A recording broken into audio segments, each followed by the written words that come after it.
ne sont pas là. Ce principe, il est hyper important parce que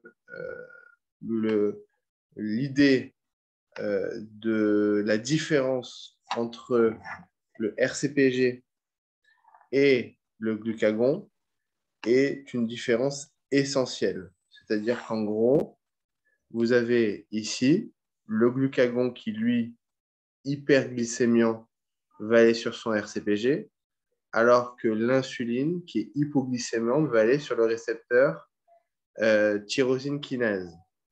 OK? Donc ça, c'est le premier point. Les deux agissent souvent en dimère. Les récepteurs, je le rappelle, il y a deux caractéristiques aux récepteurs que vous avez appris dans le chapitre 11. D'abord, ils sont en dimère, hétéro ou homodimère. Et deuxième chose, c'est qu'ils sont les RCPG et même les tyrosine kinases, ce sont des protéines, des glycoprotéines. C'est-à-dire qu'ils sont N-glycosylés sur leur domaine extracellulaire. Donc ça, c'est encore une fois hyper important qu'on sache que ça soit glycosylé. Et ils sont en dimère. Et pareil, le récepteur tyrosine kinase aussi est en dimère et glycosylé. Maintenant, la différence, c'est quoi? C'est que le glucagon, lui, son but, c'est de faire sortir le sucre des cellules pour que ça aille dans le sang, pour augmenter la glycémie. Donc lui, qu'est-ce qu'il va faire comme mode de fonctionnement? Son but au glucagon, c'est d'augmenter l'AMP cyclique. Comment on fait pour augmenter l'AMP cyclique? On va activer une protéine G alpha S. C'est logique. En augmentant la protéine G alpha S, on va augmenter l'AMP cyclique et on va faire en sorte que l'AMP cyclique soit augmenté. Et donc, le RCPG va recevoir le glucagon, va activer la soluté alpha S. Donc ici, on est en présence d'une protéine G hétérotrimérique. L'AMP cyclique augmente et va jouer son rôle de faire en sorte que le sucre sorte des cellules et aille dans le sang. Maintenant, lorsqu'on n'en a plus besoin, et que dans ce cas on n'a plus besoin, on va l'endocyter. Okay? Donc, on imagine ici qu'on le phosphoryle, on imagine ici qu'il peut y avoir une arestine qui va venir ici reconnaître les sites de phosphorylation, elle va permettre l'endocytose, ou même on peut imaginer même une ubiquitination, mono ou polyubiquitination. D'accord? Donc, lorsque le récepteur va être endocyté, le récepteur sera inactif, donc ici phosphorylé, okay, et va être endocyté. Et il va faire la truc classique. Donc ici, on imagine, période d'endocytose, qu'il y a un revêtement de clatrine. Ici, on imagine qu'il y a de la dynamine, okay, avec le GTP qui va étrangler la vésicule. Et on va passer dans nos hommes précoces, okay, avec pas beaucoup de H+, pH égale 7,4. Un endosome tardif, qui est le pH égal à 6,5, je crois, quelque chose comme ça. Et enfin, au lysosome à pH égal 5. Okay, grâce à la pompe H+ ATPase, qui va faire en sorte que le lysosome ait ce pH-là. Tout ça, ça va servir à dissocier le ligand qui est le glucagon à son récepteur. Et lorsqu'on veut que le récepteur soit recyclé, à ce moment-là, on va utiliser une phosphatase du RE, okay, qui va donc enlever les phosphates du RE, du phosphatase. Alors, si ce n'est pas une phosphatase transformante du RE, c'est ici. Mais une phosphatase classique qui va déphosphoryler la protéine, le RCPG, et qui va être recyclée à la membrane plasmique. Donc ici, le compartiment lysosomal est égal 5, et donc après, le glucagon va être détruit classiquement. La différence ici avec l'insuline, c'est que l'insuline, quand il va se fixer à son récepteur, son action à l'insuline, qui arrive aussi en dimère, vous le voyez, son action à l'insuline, c'est de faire en sorte qu'il y ait des autophosphorylations. Donc, il va y avoir un site ici d'autophosphorylation du récepteur tyrosine kinase et qui va provoquer automatiquement son endocytose. Donc, ici, le récepteur reste activé. Ça a provoqué donc son endocytose Et ça va faire en sorte que le récepteur tyrosine kinase, là aussi, on imagine qu'il peut avoir une vésicule de Clathrin, etc., avec les dynamines, etc. Et il va être dans un endosome précoce et il reste activé. Donc le récepteur est actif. C'est ça la différence avec le RCPG, où le récepteur il est inactif. Le récepteur est actif, il va jouer son rôle ici pleinement dans le fait de faire rentrer le sucre dans le sang, puisque c'est le but de l'insuline, mais c'est le but de tous les protéines qui vont rentrer en contact, enfin l'insuline, un ligand qui va rentrer en contact avec le récepteur.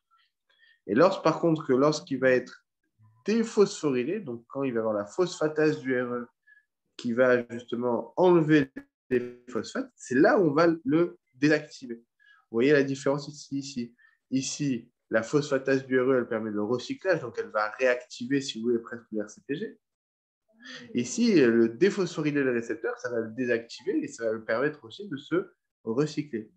Enfin, ici, on va aller, après, on va dissocier le ligand de son récepteur et on va aller comme dans l'autre, dans le compartiment lysosomal. Voilà un peu, c'était le résumé, c'était la question de Tiffany. Alors, une autre question sur la glycosylation. Alors, j'en ai parlé énormément de fois. J'aimerais juste savoir, sur la glycosylation, je ne sais pas qui c'est Imed, je crois. Qu'est-ce qui t'embête?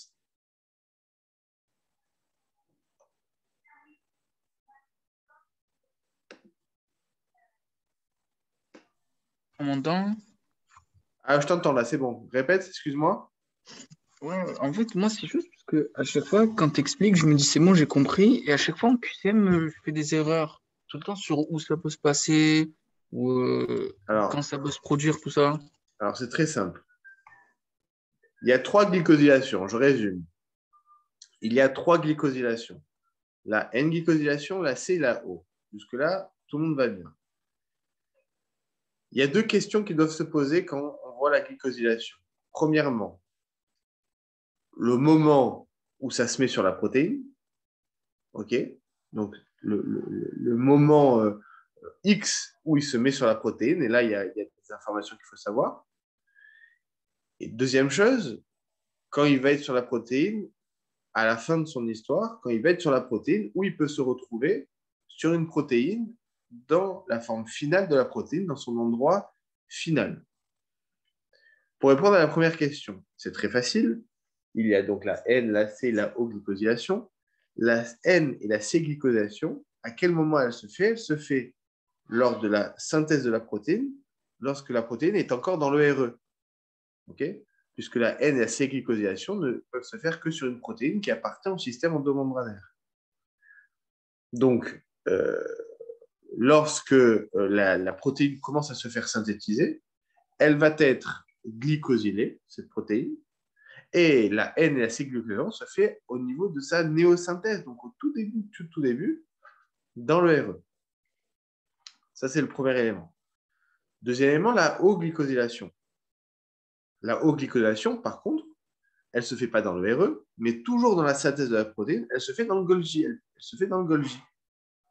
Donc, une protéine, je répète, elle commence sa synthèse dans le RE, elle peut se faire glycosyler, N et C glycosylés dans le RE, et dans un deuxième temps, elle va être glycosylée par des hauts glycosyltransférases dans le Golgi. Puis après je verrai l'exception, mais et après, elle va être exportée à travers le Golgi vers la membrane plasmique, et là, elle va se mettre sur la membrane plasmique où vous voulez, ou dans la matrice extracellulaire où elle va revenir, peu importe où elle va être. Et là, la N, la C et la O-glycosylation ne peuvent se retrouver que sur la face extérieure, sur la partie extracellulaire de la protéine. Ça, retenez, c'est la règle de base. Sur ça, il y a une exception. L'exception, c'est la O-glycosylation. La O-glycosylation, elle a deux particularités. Premièrement, on vient de le dire à l'instant, elle peut se faire dans le Golgi, okay, mais ça c'est classique. Mais la particularité, c'est qu'elle peut aussi je dis bien aussi, se faire sur une protéine qui est complètement intracellulaire, donc sur une protéine cytosolique, et donc elle va se faire lors de la néosynthèse de la protéine, non pas dans le Golgi, mais dans le cytosol par des hauts glycosyltransférases cytosoliques. Et dans ce cas-là, et que dans ce cas-là, cette protéine-là en question, elle ne peut pas se retrouver à l'extérieur, dans la matrice extracellulaire, ce n'est pas possible. Elle se retrouvera où? Elle se retrouvera dans le cytosol, complètement cytosolique, donc pas sur le domaine intramembranaire, le domaine intracellulaire d'une protéine transmembranaire. Ce sera une protéine qui sera que intracellulaire, et cette protéine, elle peut être au glycosylée. Voilà, ça c'est vraiment ce qu'il faut savoir sur la glycosylation. Et après, vous avez les schémas en question du chapitre 8 qu'on peut voir, mais voilà, c'est dans le chapitre 8, on vous montre bien que ça se fait donc dans le RE, etc., etc. La seule particularité, dernière chose qu'on doit savoir sur la glycosylation, c'est que, allez, je vais vous le montrer là, le système endomembranaire.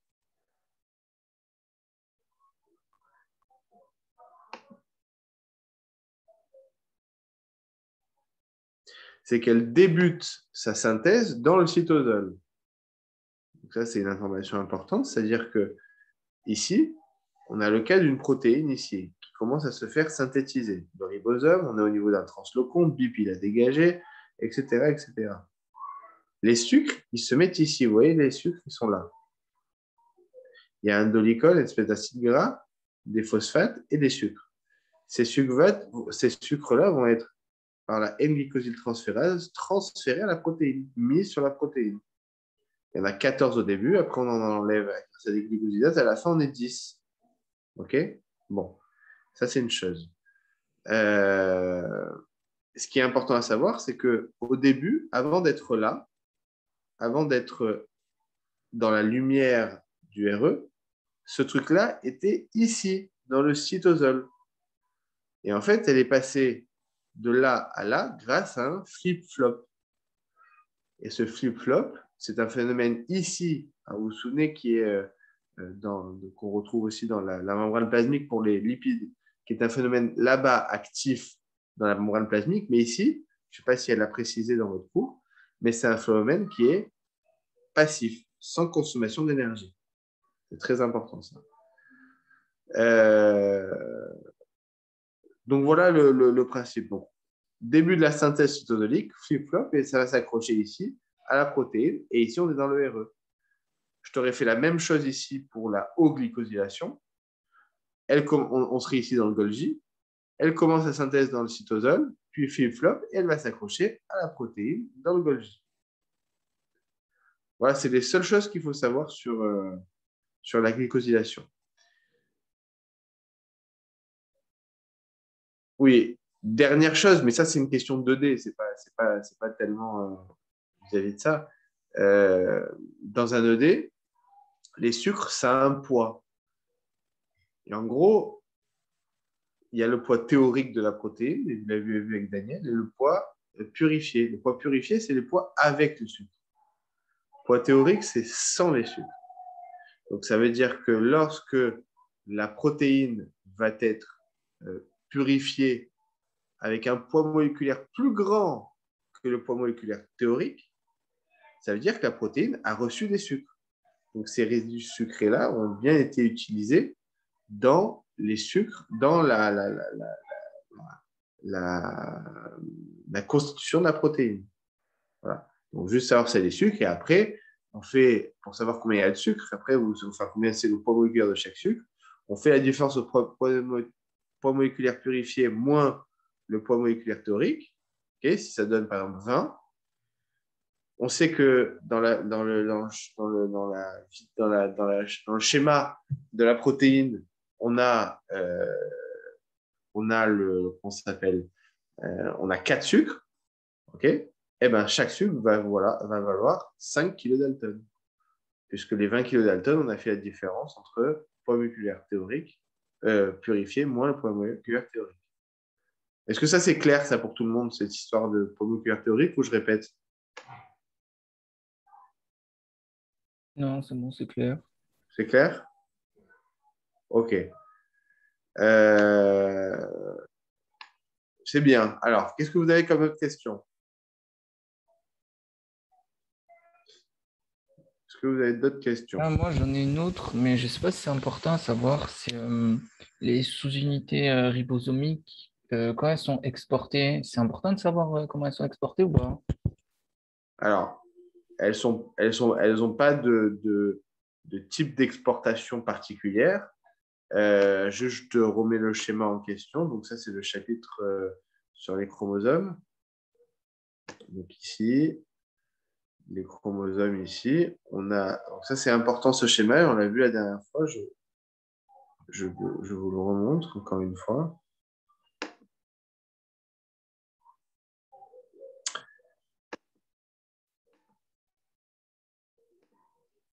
Donc, ici, lorsque l'ADN R, qui est un ADN 45S, se fait transcrire par l'ARN polymérase numéro 1, okay, qui est ici, il va donner l'ARN 45S. On va lui, grâce à SNORP, qui est un micro-ARN, vont couper les espaceurs intragéniques, ça va donner les 3 ARN ribosomales qu'on connaît. 18S, 5,8S et 28S. 18S va arrêter dans la petite sous-unité et les deux ici, 5,8 et 28S, dans la grande sous-unité. L'ARN 5S, qui lui, fabriqué non pas par l'ARN polymérase numéro 1 comme ici, mais l'ARN polymérase numéro 3, lui va rentrer dans la constitution de la grande sous-unité. Et donc, ces sous-unités-là sont séparées et vont sortir dans le cytosol à travers les pores nucléaires grâce à RAN, la protéine GRAN, plus le GTP. Vous vous souvenez? RAN plus GTP. Et en amont, juste ici, ces sous-unités, ce n'est pas que des ARN, c'est des protéines, c'est des complexes ribonucléoprotéiques, puisqu'il y a des protéines qui proviennent du cytosol, qui vont ici aller sur la protéine ribosomale, enfin qui vont aller sur les petites et grandes sous-unités, et vont aller après s'associer dans le cytosol. Donc l'association ne se fait pas dans le nucléoplasme, ça peut être l'idée d'une question, hein, d'examen, se fait pas dans le nucléoplasme, mais se fait dans le cytoplasme. Et après, ça, vous connaissez la suite de ce truc-là. S'il y a un petit signal qui intervient ici qui va être découvert, le ribosome va aller vers le RE, vers le translocon. Alors que si ici, le ribosome n'a pas de peptide signal, il reste cytosolique. Ça devient un ribosome libre ou un ribosome cytosolique. Voilà un peu le cheminement entre l'ADN R, okay, et jusqu'à l'exportation grâce au RAN GTP et l'association dans le cytosol. Alors, Massa, dans le schéma, page 103. Alors on y est peut-être ici. 103, c'est quoi? Non, c'est pas là, peut-être pas.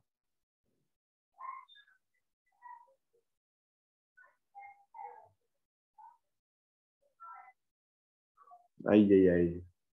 Dommage. Alors, 103. C'est système endomembranaire. Ouais. Système endomembranaire. Tac, tac, tac, tac, tac, tac. Page 103. Alors oui, excuse-moi, j'ai pas vu la question.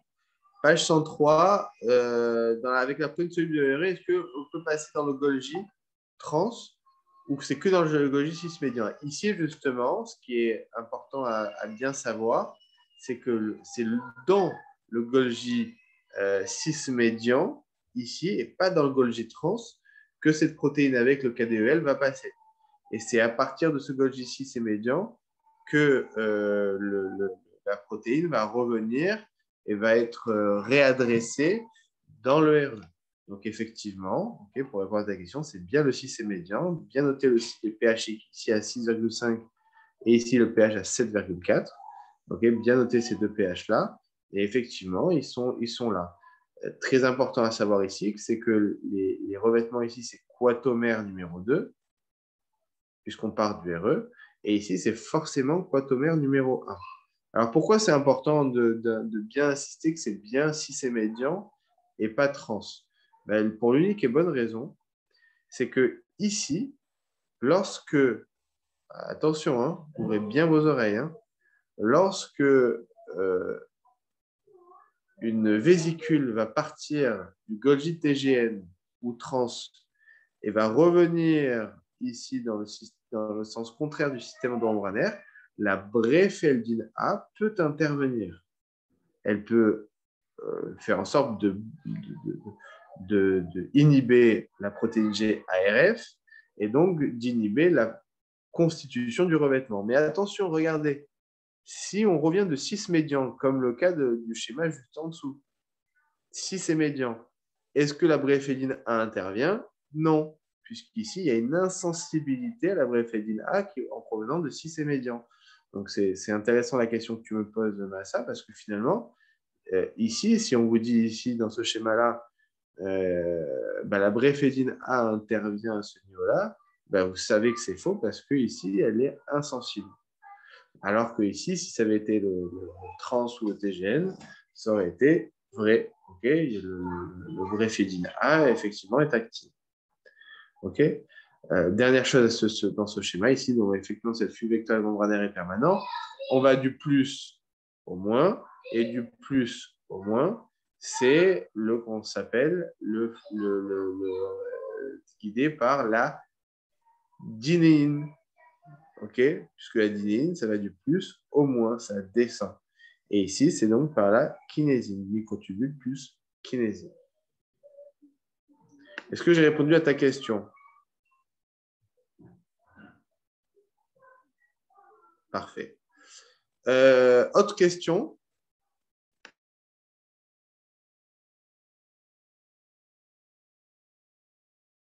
Pas obligé de m'écrire, hein, vous pouvez me poser des questions à l'oral. Hein.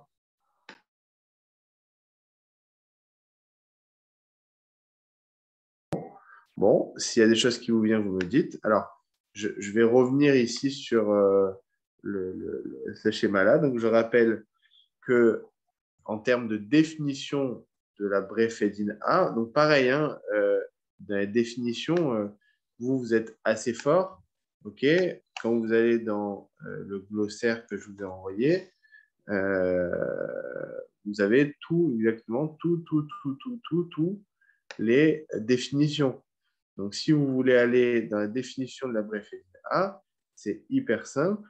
Vous êtes largement capable de le faire. Donc, ici, je reviens sur la bréfédine A. Ça serait bien qu'on fasse une séance, on fasse que du vocabulaire d'ailleurs. Mais voilà. Donc, excusez-moi, je suis allé trop loin. Donc, la bréfédine A, ici, c'est une drogue produite à partir d'un champignon. Okay, le champignon, vous l'avez vu aujourd'hui en cours, qui prévient l'échange GTP-GDP au niveau de certaines protéines G monomériques en inhibant leur protéine GEF. Donc, ça, c'est la définition classique. Okay, ça prévient l'échange GTP-GDP, donc ça va désactiver la protéine G monomérique ARF dans ce cas-là, en inhibant leur protéine GEF. Okay, donc, finalement, il n'y a pas d'échange. S'il n'y a pas d'échange, il n'y a pas d'action et d'activité de la protéine G, et donc, il n'y a pas de recrutement de revêtement. Donc, bloque les transporteurs en base de FAP, Catherine, COP1, ainsi que la fusion des RGIC et du Golgi 6 en inhibant Jeff de ARF numéro 1. Donc ici, on constate que effectivement, FAP, on l'a vu dans le schéma, donc ici, là.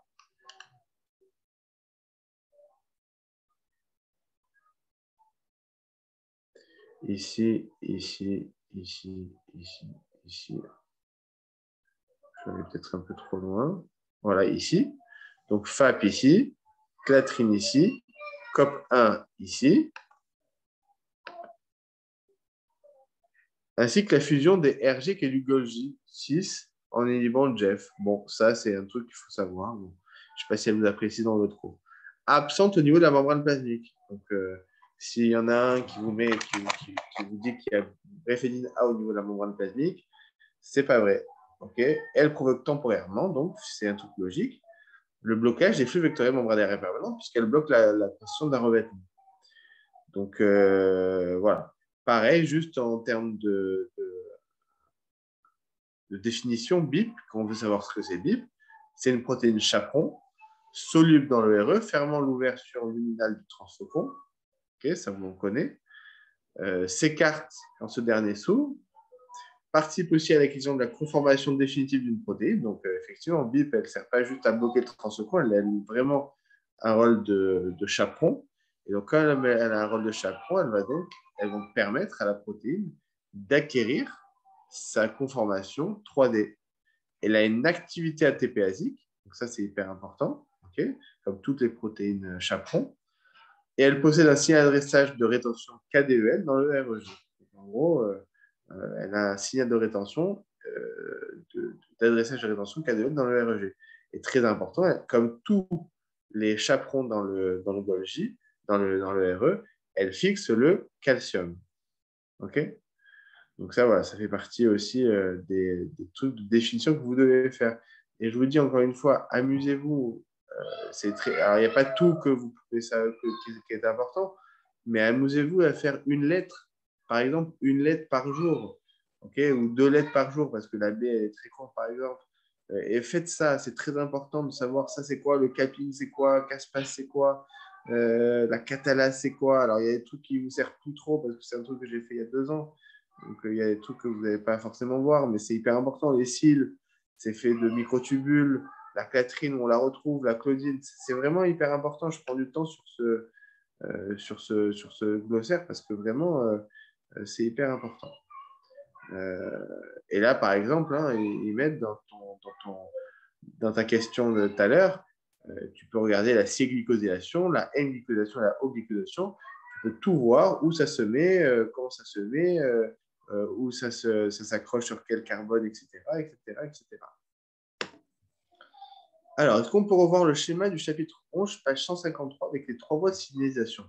Donc, 143. Donc, on va aller page 143. Effectivement, pas de souci. Ça, on s'en fout. Ça, on s'en fout. Ça, on s'en fout. 143.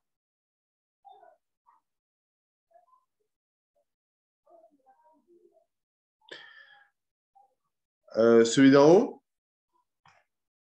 Non, celui d'en bas. Ah, celui d'en bas. Alors, donc effectivement, ce schéma, il est un peu fouillis parce qu'il y a plusieurs informations, mais si vous voulez les informations sur ce schéma-là, vous les connaissez tous et en fait, il faut y aller, quand on voit un schéma comme ça, il faut y aller hyper tranquillement et étape par étape. Ici, par exemple, il y a différentes étapes qui sont...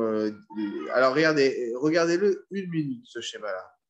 Regardez-le 1 minute. Comme ça, vous essayez de bien l'analyser et après, je laisse 1 minute.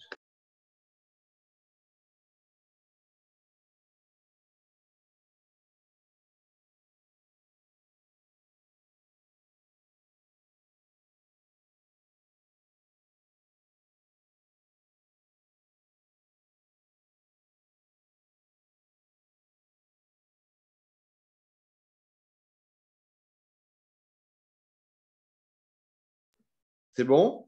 Donc, dans ce schéma-là, on voit par exemple, donc c'est un résumé de tout, on voit les différentes communications, okay, qui ont comme but, okay, dans ce cas-là, d'induire une multiplication des cellules d'un cancer du sein.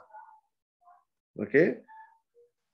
Donc en gros, c'est quoi ces 3 voies de signalisation? C'est premièrement ici l'œstrogène qui est une hormone stéroïde qui était dans une cellule qui est passée par le sang, donc il y a eu un transporteur sanguin qui passe par diffusion à travers la membrane plasmique et qui va aller, son objectif, hop, directement ici sur le récepteur nucléaire ABCDE qui était masqué par les parts et donc qui va faire en sorte, au niveau de ces parts, de les faire dégager, qui étaient dans le domaine E, qui va provoquer une dimérisation et qui va aller sur le récepteur, le gène et sur l'endroit ERH, ok, et qui va provoquer, ok, la synthèse, ok, la synthèse de protéines. Alors, quelle protéine? Je ne sais pas ici dans ce cas-là, peu importe, mais ici, ça va jouer un rôle en tout cas de FRT. Ce oestrogène, il peut passer par le RCPG. Donc, le RCPG, on a l'habitude de voir dans la membrane plasmique, mais il peut être aussi activé dans le RE, sur la membrane d'enveloppe du RE, et il a toujours ces trois solutés, alpha, bêta, gamma, et va faire en sorte de jouer un rôle, puisque, par exemple, la solité alpha en question, elle peut activer une kinase. Okay, dans la voie d'action, elle peut activer la kinase. Alors, on peut très bien imaginer que le RCPG, comment le RCPG il peut activer une kinase?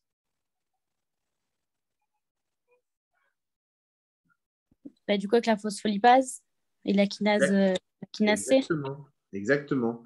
Si elle active la phospholipase grâce à la solidité alpha-Q, elle va couper PIP2, DAG et IP3, okay, qui va donner DAG et IP3. DAG, ça peut activer la protéine kinase C, et même IP3 de manière indirecte grâce à la calcium calmoduline, elle peut activer des kinases.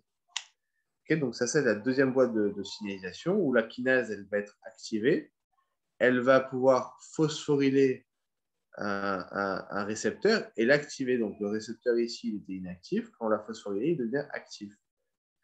Un récepteur ici qui est une espèce de protéase qui va être actif va couper ici un précurseur, okay, qui va, ce ligand-là en question, va être soluble dans la matrice extracellulaire. Okay, donc ici, c'est Adam, hein, puisque c'est la protéase Adam, qui va couper ici donc, le précurseur du ligand. Le ligand va aller sur son récepteur tyrosine kinase en dimère. Le récepteur il est en dimère, va provoquer une autophosphorylation, une endocytose, et comme tous les récepteurs tyrosine kinase, il va provoquer une cascade de phosphorylation. Et donc ça, c'est la troisième voie de signalisation. Cette cascade de kinase va provoquer la phosphorylation de FRT qui vont aller dans le RE, dans les pores nucléaires et dans le noyau, pour avoir, encore une fois, l'effet mitogène. Okay, donc l'effet mitogène, c'est la multiplication des cellules dans le cancer du sein. Okay, donc voilà, ici c'est un récepteur EGF. Tout à l'heure, on avait vu le récepteur tyrosine kinase pour l'insuline. Ici, c'est un récepteur EGF, un récepteur de facteur de croissance. Donc voilà, on peut vous poser pas mal de questions sur ce truc-là, mais ça va être des questions vraiment sur chaque ici. On peut vous régaler sur les parts ici, sur la démérisation des récepteurs, ici sur le alpha-Q, okay, qui peut activer la phosphorylase C, Adam qui est un métalloprotéase, l'œstrogène qui provient du cholestérol et qui est passé par le cytochrome P450. Voilà, je pense que vous en trouver des tonnes de questions sur ce genre de schéma. Hein. Et ici, avec quel type de revêtement peut être endocyté le récepteur. Et ici, c'est un revêtement de clatrine. Le récepteur, il reste actif ici dans le cytosol, bon, etc., etc. Donc, il y a plein de questions qu'on peut vous poser. OK. Est-ce que c'est bon? Donc, ici, le RE est en continuité avec l'enveloppe nucléaire. Donc, tout ce qu'il y a dans l'enveloppe nucléaire se retrouve dans le RE. La seule différence, c'est que dans l'enveloppe nucléaire, le récepteur IP3, il est sur la phase nucléoplasmique, alors dans le RE, il est sur la phase cytotonique. Mais sinon, tout est bon. Alors, je vais voir juste, avant de passer à la question de Nada, je vais juste voir dans votre cours officiel de la fac, si au niveau de ce schéma-là, il n'y a pas d'autres choses intéressantes. Je ne crois pas l'avoir vu. Ça peut être intéressant. Je ne sais pas si elle a beaucoup insisté sur ce schéma, mais on va le voir de suite.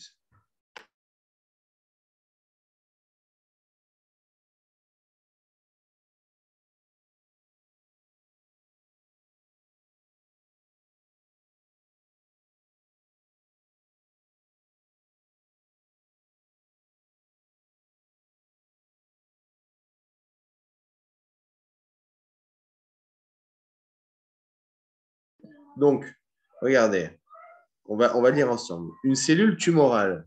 Donc ça, c'est une cellule tumorale qu'on vient de voir à l'instant. Peut être activée par les camps œstrogènes. Donc la cellule, elle est tumorale, donc elle est allumée, il y a une multiplication anarchique des cellules. Elle va être activée par un ligand, l'œstrogène.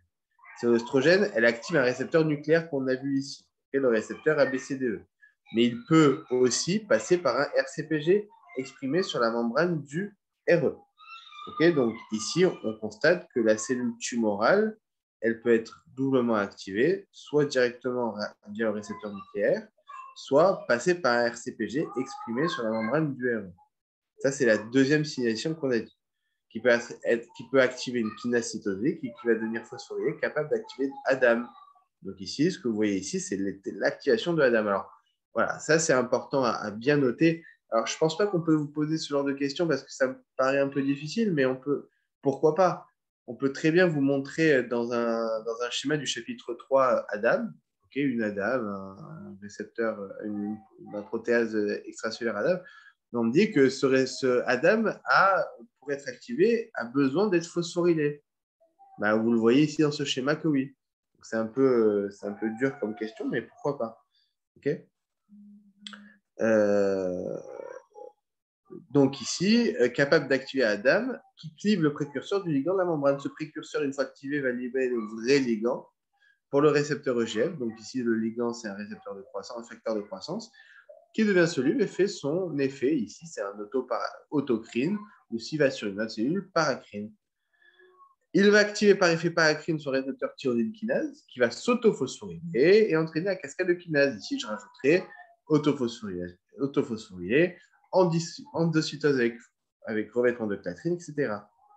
C'est un événement rapide, donc phosphorylation des facteurs de transcription, ou événement lent, transcription. Donc la transcription, c'est plus ou moins lent.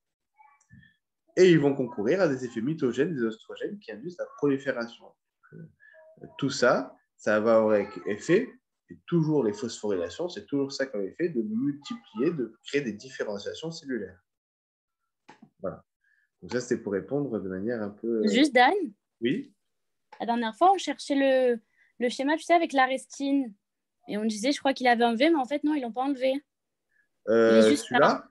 Celui-là non, ouais, on l'avait vu la dernière fois. On avait vu effectivement que l'arestine a besoin d'être phosphorylée pour être activée, va repérer les phosphates ici d'un RCPG par exemple, va les sélectionner ici, va les choper et va provoquer une endocytose grâce avec une vésicule de clatrine. Donc, à chaque fois qu'on n'a plus besoin, on a vu le cas d'ailleurs du glucagon, lorsqu'on n'a plus besoin d'un récepteur tyrosine kinase, d'un récepteur RCPG, excusez-moi, on va avoir besoin d'une arestine et qui va permettre son endocytose. Ça, c'est quand les kinases, la phosphorylation est faite de manière spécifique.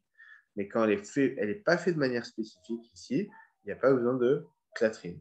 Donc voilà, effectivement, ça. Alors l'ambiguïté de l'arestine, c'est qu'elle est activée par une kinase, mais elle va avoir comme effet dans le NF-kappa d'inhiber les kinases. Donc en inhibant les kinases, elle inhibe l'activation du NF-kappa. Donc je vais aller dans le schéma de...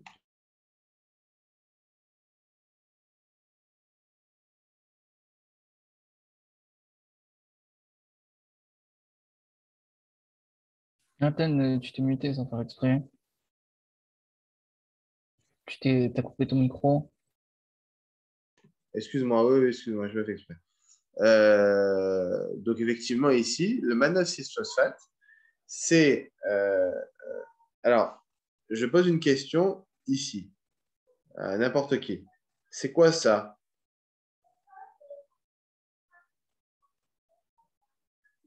Allez, c'est quoi ça? Donnez-moi le nom de ça.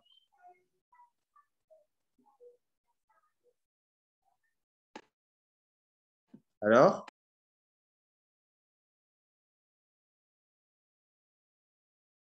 C'est le mannose 6-phosphate, non? Avec son récepteur. Bravo, tu as bien fait l'erreur. Ah, Alors ok. ça, ce que vous voyez, c'est pas le mannose 6-phosphate, c'est l'enzyme soluble. Vous pouvez mettre même protéine soluble qui contient le mannose 6-phosphate. Le mannose 6-phosphate n'est pas une protéine. Le mannose 6-phosphate, c'est un signal d'adressage. Donc, il va s'accrocher de manière un peu externe à la protéine. Donc, ici, dans ce cas-là, on a le cas d'une protéine soluble qui a un mannose 6-phosphate. Je rappelle que le mannose 6-phosphate est un signal d'adressage pour le lysosome. Et ce qui est très important, c'est de bien comprendre que le mannose 6-phosphate ne suffit pas pour une protéine soluble pour l'amener vers le lysosome. Comme j'ai dit, une protéine soluble, elle a besoin de deux conditions. Première condition ici, le mannose 6-phosphate. Deuxième condition, c'est d'avoir un récepteur membranaire. Ce récepteur membranaire va jouer le rôle de deuxième condition, permettre son adressage au lysosome ou endosome-lysosome de ces protéines-là solubles. Donc après, c'est un truc classique. On part du T-gène grâce à une vésicule de Clathrin. Donc là, on peut imaginer qu'il y a la dynamine. On peut imaginer qu'il y a la brefédine A. Ici, il y a la Clathrin qui se fait déshabiller par HS70 plus ATP et va aller vers l'endosome. Puis aller dans l'endosome ici, le pH va diminuer. Le ligand va se séparer de son récepteur. Le récepteur va être recyclé, toujours avec Clathrin. Alors, à noter que la plupart du temps, les flux de retour de l'endosome au TGN, c'est plutôt avec COP, okay, les flux de retour, on le met ici. Dans ce cas-là, c'est une vésicule recouverte de Clathrin. Mais ici, pareil, il y a un déshabillage. Ici, on vous dit juste qu'il y a un adressage incorrect. S'il y a un adressage incorrect, ça va aller à l'extérieur, à la matrice extracellulaire, ça va revenir sur son récepteur et ça va être endocyté grâce aux vésicules de Clathrin, etc. Et ça va revenir non pas par le Golgi, mais directement via une endocytose. Okay, classiquement, dans une endocytose classique. C'est clair? Est-ce que c'est clair? Ok, on entend tout. Vous avez entendu. Non, si, on a entendu. Parfait. Quoi d'autre qu'on n'avait pas vu? Il me semble qu'on avait tout vu, mais voilà, bon, ça aussi on avait vu. Donc là aussi, hein, ça résume bien ici ce qu'on a vu sur les glycosylations. La N-glycosylation, ça se fait dans le REG. La C-glycosylation se fait dans le REG. La N sur l'asparagine, sur l'atome d'azote. La C-glycosylation sur l'atome de carbone sur un résidu tryptophane. Et la O-glycosylation, alors c'est très important, je ne l'ai pas dit tout à l'heure, mais la O-glycosylation se fait sur un Golgi médian ou trans, pas sur un Golgi 6. Okay, c'est une information supplémentaire. Se fait sur le Golgi médian ou trans, ou la O-glycosylation peut se faire dans le cytosol, pour une protéine qui est complètement cytosolique, sur un résidu stérine ou thréonine. Okay, donc ici, on peut avoir des O-glycosyltransférases golgiennes ou des O-glycosyltransférases cytosoliques.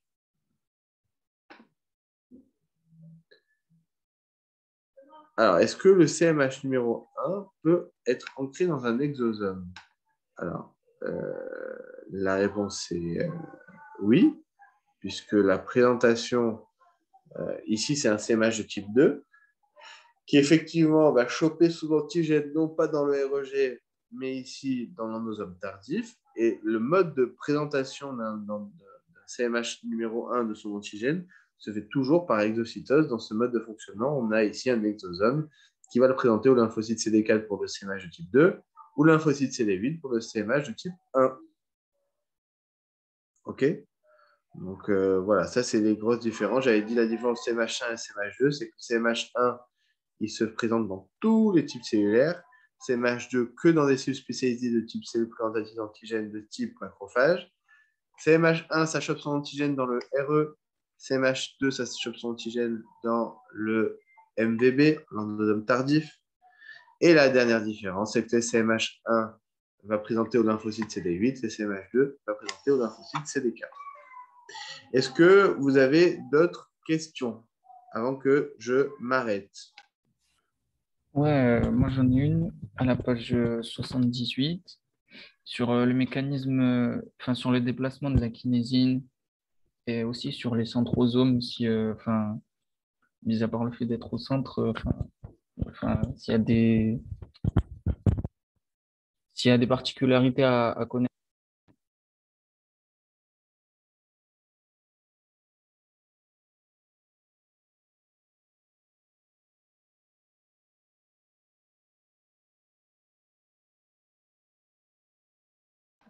Alors, tu m'as dit, c'est quoi comme page? C'est la 78 et c'est le schéma qui est tout en haut.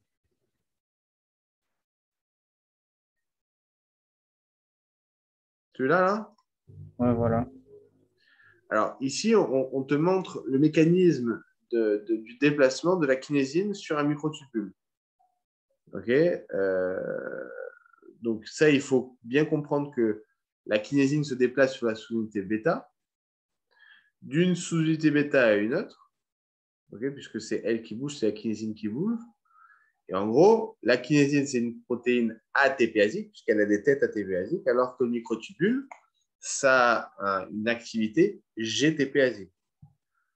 Okay? Et donc, à chaque rotation de la kinésine, il y a échange ATP-ADP. Et à chaque fois qu'il y a une rotation, bah, on a un phénomène donc actif, puisqu'il y a hydrolyse après de l'ATP. C'est ça qui va faire déplacer la kinésine du moins au plus. Je rappelle que la kinésine, ça se déplace du moins au plus.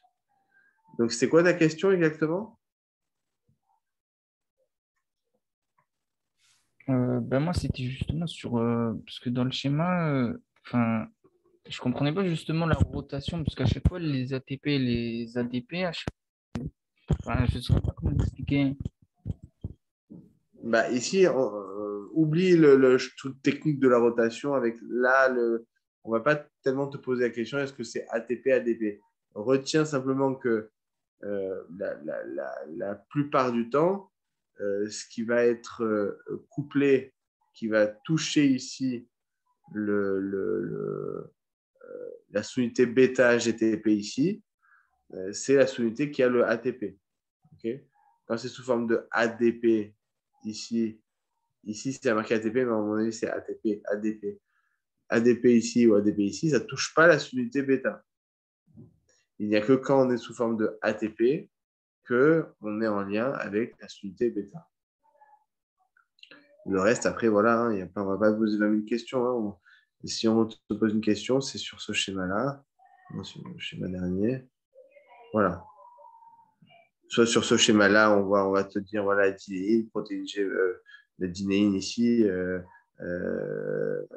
qui est ATPasique, le microtubule qui est GTPasique, ou ici, on va te parler ici de la quedactine, ici, la même chose, voilà, on va te parler un peu dans le détail, mais on ne va pas te dire le A va se tourner avec le bêta, non, on va te rentrer dans des détails comme ça.